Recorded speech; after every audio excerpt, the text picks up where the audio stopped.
Hello, everyone. I'm Timothy Gillen. I'm a freshman here at Tech, and I'm a physics major. My name is Gabriel Black-Planas. I'm an Explore Science major, and I'm also a freshman. My name is Nathan Peters. I'm also a freshman. I'm a physics major. Hi, my name's Ethan. I am a medicinal chemistry major, and I'm also a freshman.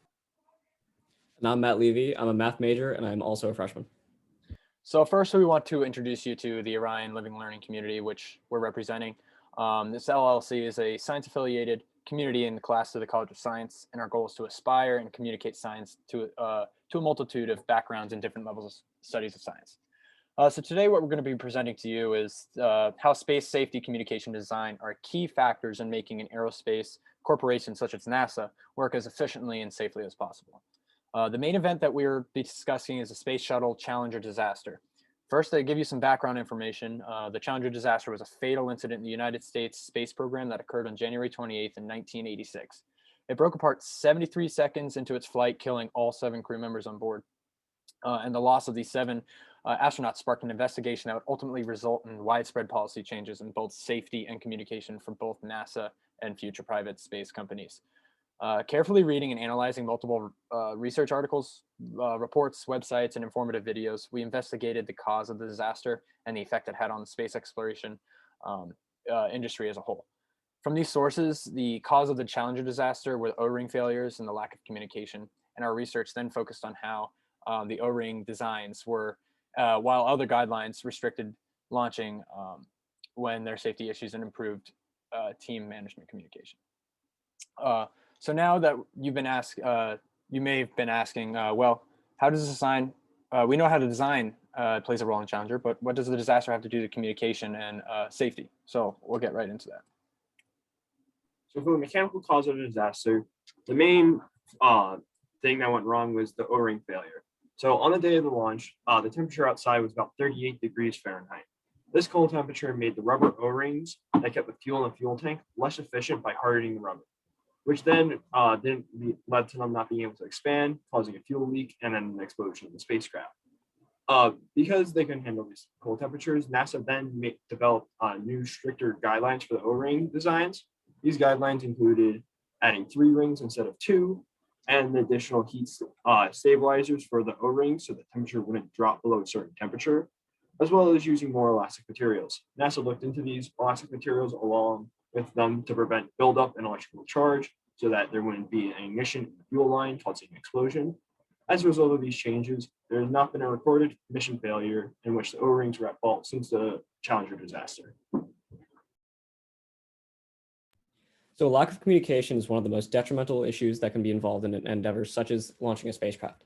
The Challenger disaster has shown us that failure to communicate potential issues with a launch can result in catastrophe. When several engineers advised management that something could go wrong due to that day's cold temperature, they were told that they didn't want to push back the launch.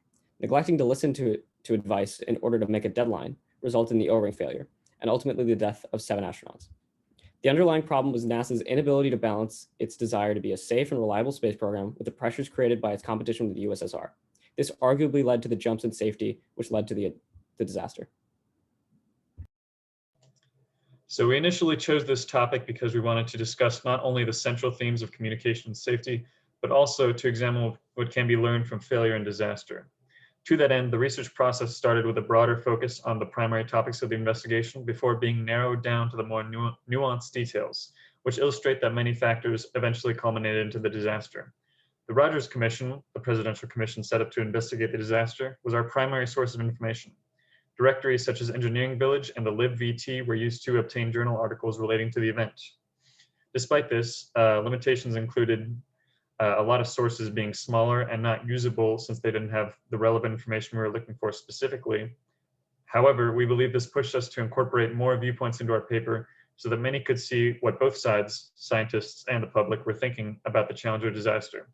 This limitation of sources and the variety of viewpoints allowed us to actually expand our study by giving us relevant information of communication and safety as a whole. Anytime a limitation occurred, we were able to overcome it by consulting with the whole team and looking at more research for the best possible solution. For future researchers, focusing on primary sources is key. The Rogers Commission report, our major primary source, was important because it was the summary of the entire investigation. However, finding sources or being able to access sources can be an obstacle. The easy solution is to find other sources or try another research database. Another obstacle you may come across in trying to find relevant information for your specific topic. Using keywords to search for articles is the best solution. In conclusion, while the Space Shuttle program was undoubtedly revolutionary in its time, both in the scope of its ambitions as well as in its achievements in the service of scientific progress, failure to communicate problems before execution can result in disaster, as with the Challenger. A future question to study may be how did efficiency, safety, and communication of spacecraft influence different perspectives in other fields of science? Communication and safety in science are used to inspire, engage, and bring people into a great and ambitious endeavors such as the exploration of space and humanity. Thank you for joining us on this most retrospect journey.